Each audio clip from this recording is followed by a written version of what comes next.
cesación, suspensión o paralización de la actividad económica habitual del contribuyente. En el parágrafo único establece la consecuencia de la omisión, que es que se consideren subsistentes los datos anteriores. Quiere decir que aunque yo haya paralizado mi actividad o cesado las actividades, si no lo comunico, pues se considera que esa empresa, vamos a decirlo así, o persona jurídica, está activa a todos los efectos tributarios, sin perjuicio de las sanciones a que hubiera lugar por la falta de información, por no cumplir con lo señalado en este artículo. El artículo 155 desglosa en 8 numerales obligaciones de hacer y de no hacer. Generalmente las obligaciones de hacer conllevan una obligación de no hacer. Vamos a decir solo algunas. Por ejemplo, llevar en forma debida y oportuna los libros y registros especiales. Por ejemplo, el libro de compras y de ventas del IVA. Inscribirse en los registros pertinentes. Una persona jurídica tiene que inscribirse en el Servicio Nacional Integrado de Administración Aduanera y Tributaria, el CENIAT, para que le den su registro de información fiscal, su RIF. Además, tiene que inscribirse en otros organismos, en los organismos de la Seguridad Social, por ejemplo, para hacer la retención de las contribuciones de la Seguridad Social y enterarlas luego a esas instituciones. Colocar el número de inscripción en los documentos, en cada una de las facturas, en cada uno de los documentos, el número del RIF, igual que publicarlo en carteleras, así como los comprobantes de pago. Presentar dentro del plazo fijado las declaraciones que correspondan. Estas son obligaciones adjetivas o formales, obligaciones de hacer y de no hacer. Visto este punto, vamos a otro punto del programa que se denomina hipótesis paralizantes del hecho imponible. Y aquí tenemos que comenzar señalando, para ubicarnos en contexto, que sobre el esquema del nacimiento de la obligación tributaria ya debemos tener claro que se ajusta y se corresponde con la estructura de toda norma jurídica. Es decir, si es A, debe ser B. Realizado el supuesto de hecho de una norma, se produce la consecuencia jurídica. En materia tributaria, realizado o materializado el hecho imponible, eso da origen al nacimiento de la obligación tributaria. Entonces, ¿cómo es esto de hipótesis paralizantes del hecho imponible?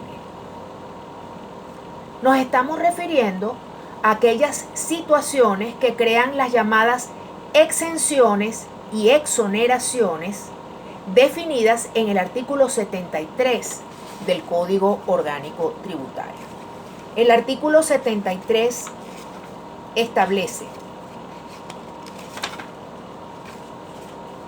exención es la dispensa total o parcial del pago de la obligación tributaria otorgada por la ley. Entonces, dispensa total o parcial de ese pago cuando en una ley se consagran las exenciones. Es decir, las exenciones tienen que estar expresamente establecidas en una ley. Exoneración es la dispensa total o parcial del pago de la obligación tributaria concedida por el Poder Ejecutivo en los casos autorizados por la ley.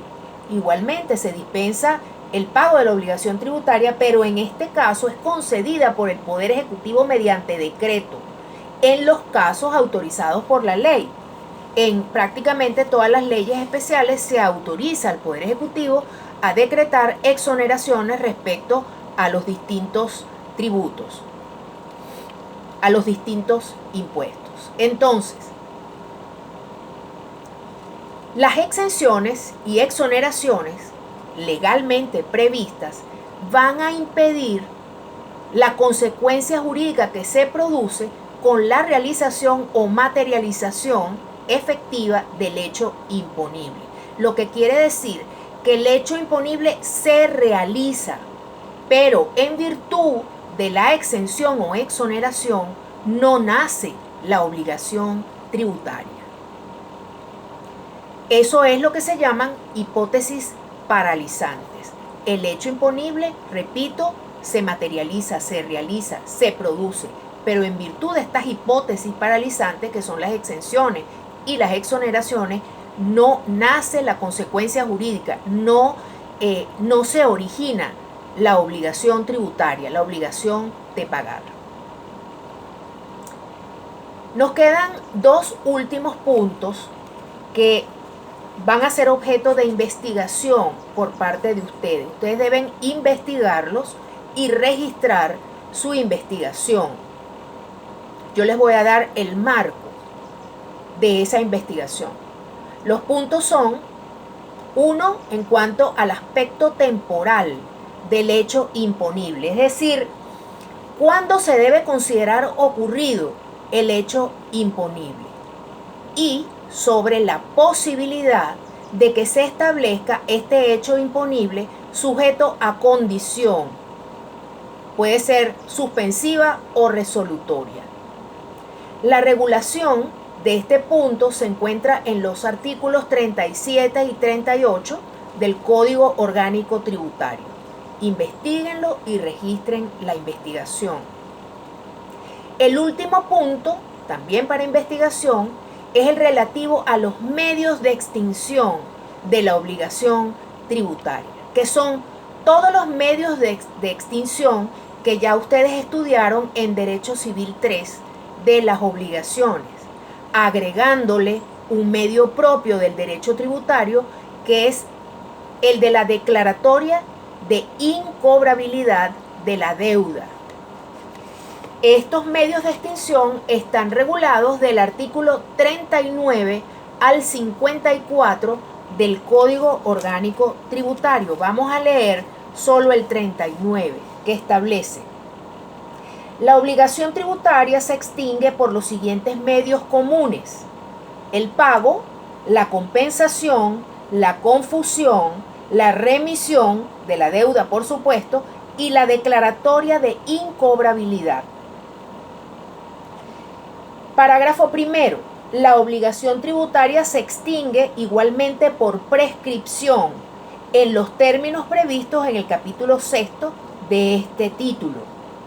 Parágrafo segundo. Las leyes pueden establecer otros medios de extinción de la obligación tributaria que ellas regulen. Entonces vamos a estudiar del artículo 39 al 54. Está detallado cómo operan cada uno de los medios de extinción.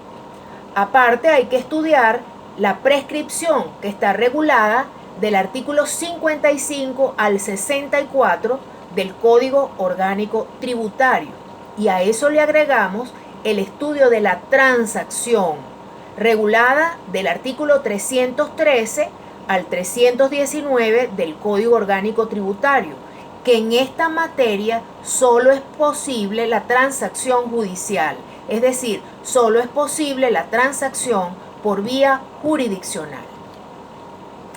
Con esta asignación, apreciados alumnos, de leer completos los artículos de todo lo que hemos hablado, y sobre todo sobre los dos últimos puntos referidos, y estudiarlos detalladamente registrando su investigación, terminamos esta clase del tema 9, no sin antes darles las gracias por su atención y me despido. Hasta pronto.